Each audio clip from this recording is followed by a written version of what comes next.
Okay, at 6:30, we'll get started. Call the meeting to order with the Pledge of Allegiance, please. I pledge allegiance to the flag of the United States of America and to the republic for which it stands, one nation, under God, indivisible, with liberty and justice for all. Thank you, everyone, and welcome. Roll call, Mr. Lundberg. Cullum. Yes. Odie. Yes. Saxer. Yes. Scott. Yes. Bell. Yes. With that, I would entertain a motion to approve the agenda as presented. So moved. Second. There's been a first and a second. All of those in favor? Aye. Opposed? Motion passes. Thank you. No conflict of interest disclosure or waiver requests this evening. Community input, we did not receive any written beforehand, and I'm not seeing any tonight, so we will keep moving. Under general business, administration reports, superintendent's report, Superintendent Larson.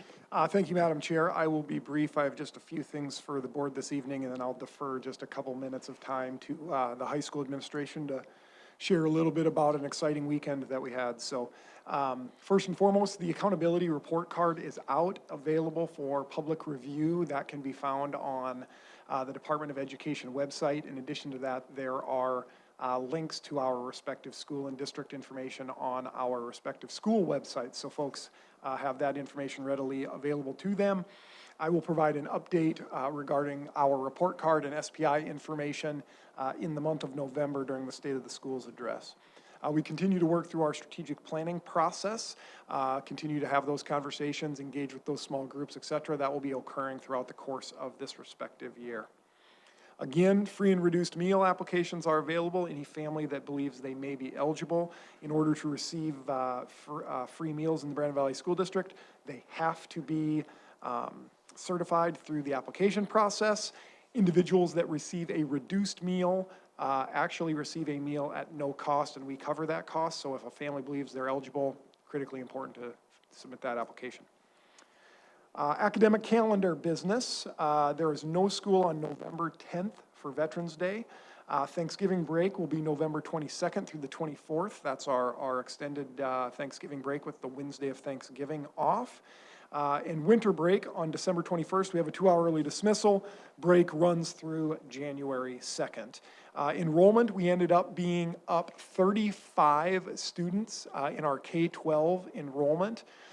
The actual sign-off number on our enrollment sign-off sheet is like 5,016.56 or something like that, because we get some partial enrollments.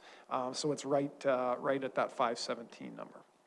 Eastside Elementary School construction, as you guys were previously informed, the opening of that is delayed 1 year, scheduled to be open in the fall of 2026.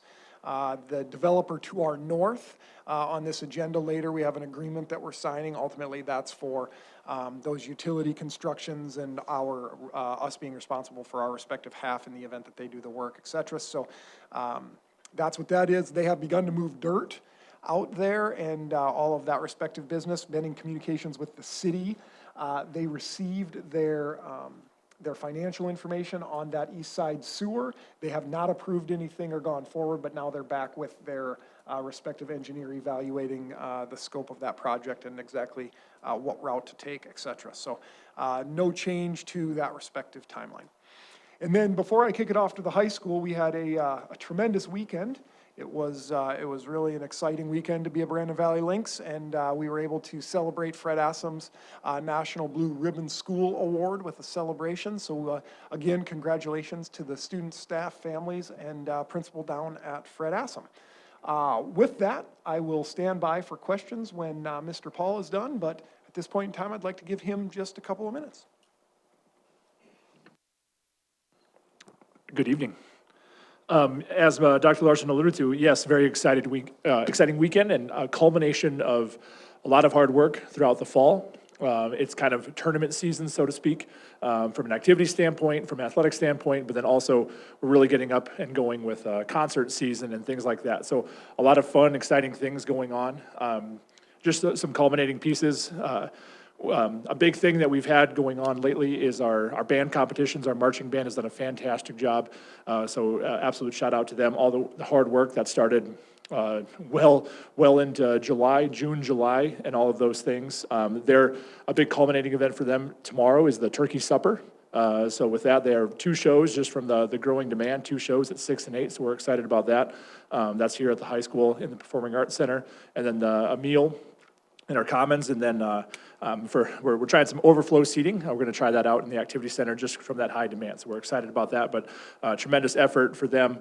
Also, we kick off with some of our choir concerts, our first choir concerts, orchestra, oral and terp is now really picking up and going. So commend all of their work for the fall seasons. A big shout out to Mr. Frecking. We have hosted 3 state events back-to-back weekends. We had state golf, then state soccer. And then this last week, while it wasn't in our building, we hosted state cheer and dance, and Mr. Frecking was a huge part of that. So a lot of work that goes on behind the scenes, so I want to give him a special recognition. That's a pretty cool thing, and he runs a high-class event, so that looks good for our school district. But again, this past weekend, very exciting. One of the last state tournaments was the state cross-country, and our girls cross-country team placed first, which is fantastic. This is our second girls state cross-country title. They scored 52 points, which is incredible considering second place got 90. So we were kind of running the numbers, and if, all things being equal, our top 2 runners couldn't run, and we'd still probably end up in second place. So a testament to all their work, great senior leadership, but then also contributors across the board. So congratulations to the coaches and athletes for all their hard work. They had their welcome back yesterday. Then in addition to that, we also had our state cheer team. They won as well. And that is it. What's that? Oh, sorry. Yep, state dance team. I apologize. State dance team. And they're back-to-back. So their 3rd straight state title, which is incredible. Very hard to do regardless of the activity, but then at the double A level and to do it the way they've done, all the hard work that we were talking about with band and all the things, without question, they were doing that as well. They're technically sound, they're passionate about it, so congratulations to all of those participants and coaches. So very exciting weekend, and we're hoping to build on that momentum as we go into our winter sports, close out fall, and then head into the winter. Any questions or comments? Okay, thank you. Thank you very much.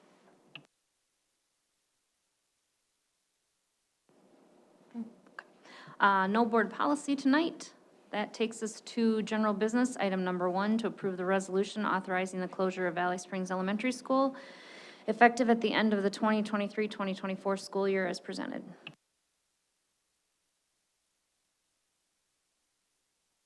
Madam Chair, superintendent recommendation would be approval of the resolution authorizing the closure of Valley Springs Elementary School.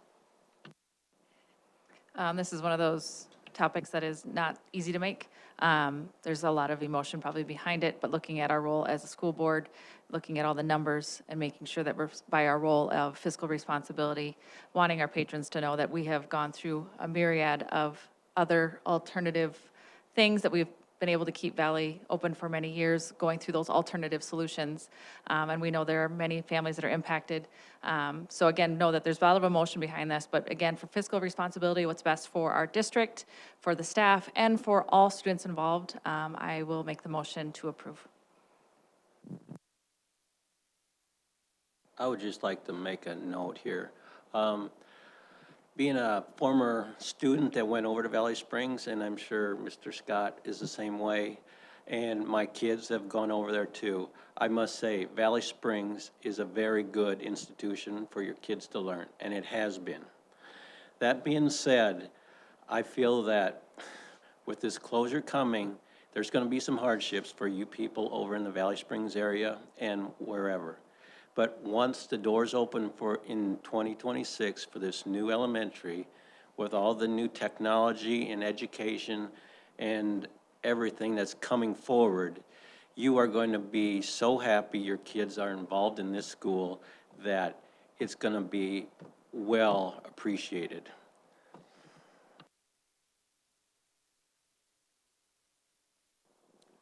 I guess I'd like to also make a statement.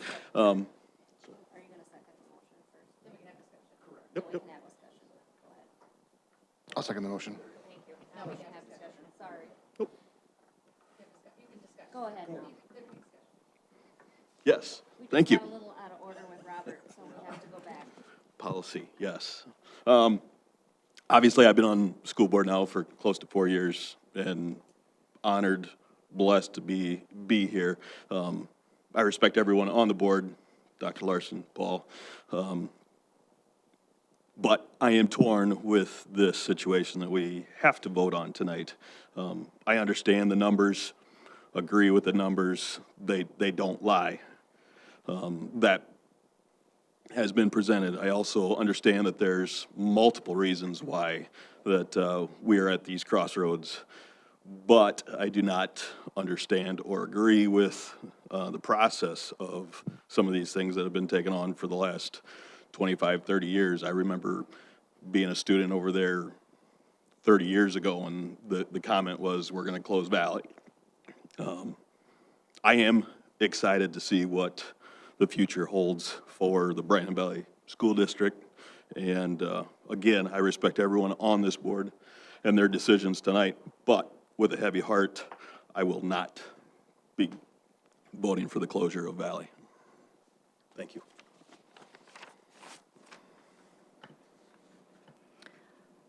I'm just going to make a quick comment. Having had two students, two daughters attend Valley and actually moving into the school district, understanding back in the day that if I was on the east side of 484, that my kids would go to Valley, which is why we moved there.